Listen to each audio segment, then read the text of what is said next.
Women refugees were interviewed during the war in Yugoslavia in refugee camps and centers. 20 to 70,000 women were raped in the middle of Europe as a systematic tactic of war. It was shocking to see how little people did to stop it.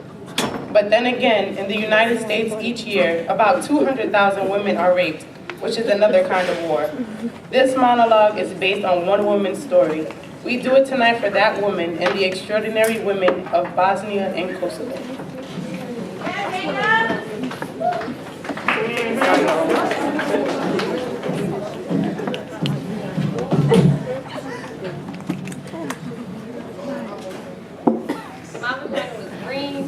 I ain't smoking that shit. I got me fucked up. Cow moon, sun resting, sweet boyfriend touching, oh so softly, a blonde straw. There's something between my legs. I do not know what it is. I don't know where it is. I do not touch. Not now, not anymore, not since. My vagina was can't wait so much saying words, talking, can't quit saying oh yes. Not since I dreamed there's a dead animal sewn in down there, with big black fish lying, and the bad dead animal smell that cannot be removed. And its throat slit and it bleeds through my summer dresses. My vagina singing all girl songs, goat bell singing songs, all wild autumn field songs, vagina home songs. Not since the soldiers put a long thick rifle inside me. So cold, the steel rod canceling my heart. Don't know whether they're gonna fire it or shove it through my spinning brain. 6 of them. Monstrous doctors with black masks shoving bottles up to me. There were sticks in the end of a broom. My vagina, river water clean, spilling water over sun-baked stones, over stone clit stones over and over. Not since I heard the skin tear and made lemon screeching sounds. Not since a piece of my vagina came in my hand. Part of the lip, now one side, the lip is gone. My vagina, a live wet water village. My vagina, my hometown. Not since they took turns for 7 days smelling like feces and smoke weed and left their dirty sperm inside me. I became a river of poison and pus and all crops died in the fish. My vagina, a live wet water village. They invaded it, butchered it, and burned it down. I do not touch now, I do not visit. I live someplace else now. I don't know where that is.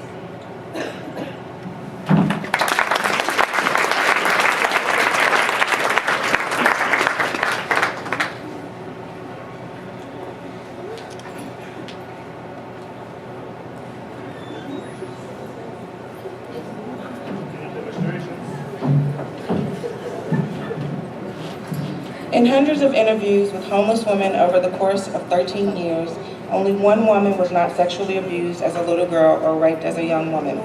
For most of these women, home is a very scary place, a place they have fled. The shelters are ironically the first place many of them ever find safety, protection, or comfort. This is a woman's story as she told it.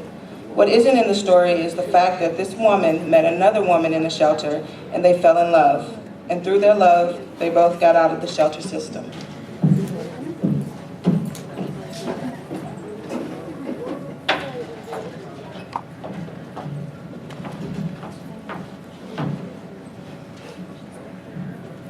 Memory, December 1965, 5 years old. My mama tells me in a scary, loud, life-threatening voice to stop scratching my coochie Snorcher. I become terrified that I've scratched it off there. I do not touch myself again. Even in the bed, I'm afraid of water getting in and filling me up so I explode. I put Band-Aids over my coochie Snorcher to cover the hole, but they fall into the water. I imagine a stopper, a bathtub plug, up there to prevent things from entering. I sleep with 3 pairs of happy heart pattern cotton underpants underneath my snap-up pajamas, but I still want to touch myself sometimes. But I don't. Memory, 7 years old, Edgar Montaigne, who was 10. Gets angry at me and punches me with all his might between my legs, and it feels like he breaks my entire self. I look home, I can't pee. My mama asked me, what's wrong with my coochie snorcher? And when I tell her what Edgar done to me, she yells at me and tells me never to let anyone touch me down there again. I try to explain that he didn't just touch it. Mama, he punched it. Memory, 9 years old. I play on the bed, bouncing and falling. I impale my coochie snorcher on the bedpost. I make high-pitched screaming noises that come straight from my coochie snorcher's mouth. I get taken to the hospital and they sew it. And they sew up down where it's been torn apart. Memory, 10 years old. I'm at my father's house and he's having a party upstairs. Everyone's drinking. I'm playing alone in the basement and I'm trying on my new cotton white brown panties that my father's girlfriend gave me. Suddenly, my father's best friend, this big man, Alfred, comes up behind me and pulls down my underpants. He sticks his big, hard penis into my coochie snorcher. I scream, I kick, and I try to fight him off. But he already gets in it. My father's there and he has a gun. And there's a loud, horrible noise, and then there's blood all over Alfred and me. Lots of blood. I'm sure my coochie snorcher is finally falling out. Alfred is paralyzed for life, and my mama doesn't let me see my father for 7 years. Remember, 13 years old. My coochie snorcher is a very bad place. A place of pain, nastiness, punching, invasion, and blood. It's a site for mishaps. It's a bad luck zone. I imagine a freeway between my legs, and I am traveling going far away from here. Memory, 16 years old. There's this gorgeous 24-year-old neighbor that I stare at all the time. One day she invites me into her car and she asks me if I like to kiss boys. And I tell her I do not like that. Then she says she wants to show me something. And she leans over and she kisses me so softly. On the lips. With her lips. And then puts her tongue in my mouth. Wow. She asks me if I want to come over to her house and then she kisses me again and tells me to relax. To feel it. Let our tongues feel it. She asked my mama if I could spend the night, and my mother's delighted that such a beautiful, successful woman has taken interest in me. I'm scared, and I can't wait. Her apartment's fantastic. She's got it hooked up. It's the 70s. She got the beads, the fluffy pillows, the mood lights. I decide right there that I want to be a secretary like her when I grow up. She makes a vodka for herself, and then she asks me what I want to drink. I say the same thing as she's drinking. And she says she doesn't think my mom would like me drinking vodka. And I say she probably wouldn't want me kissing girls either. And the pretty lady makes me a drink. Then she changes into this chocolate satin teddy. She's so beautiful. I always thought bulldaggers were ugly. And I say, you look great. And she says, so do you. I say, but I only have this white cotton brown underpants. Then she dresses me. Slowly. And another satin teddy. It's lavender. Like the first soft days of spring. The alcohol has gone to my head and I'm loose already. There's a picture of her. There's a picture of a naked black woman over her bed with a huge afro. She gently, slowly lays me down on the bed and just our bodies rubbing makes me come. Then she does everything to me and my coochie snorcher that I always thought was nasty before. And wow, I'm so hot, so wild. She says your vagina, untouched by man, smells so nice, so fresh, wish I could keep it that way forever. I get crazy, wow, then the phone rings. And of course, it's my mama. I'm sure she knows, she catches me at everything. I'm breathing so heavy and I try to act normal. When I get on the phone and she asks me, what's wrong with you? Have you been running? I say, no mama, exercising. Then she tells the beautiful secretary to make sure that I'm not around boys.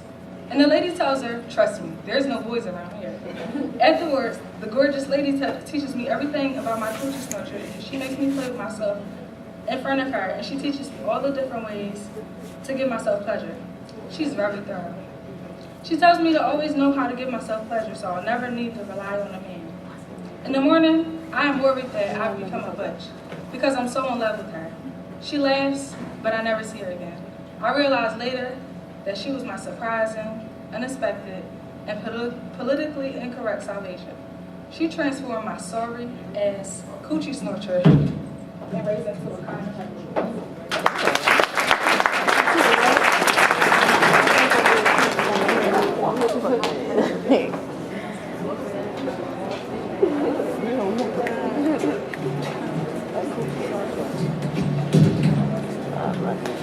We've created a map of vagina-friendly cities.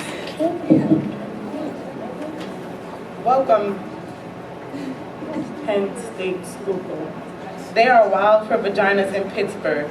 In fact, a woman from Pittsburgh was obsessed about a particular word, a pejorative word used to describe the vagina. Her mission was to reconceive the word.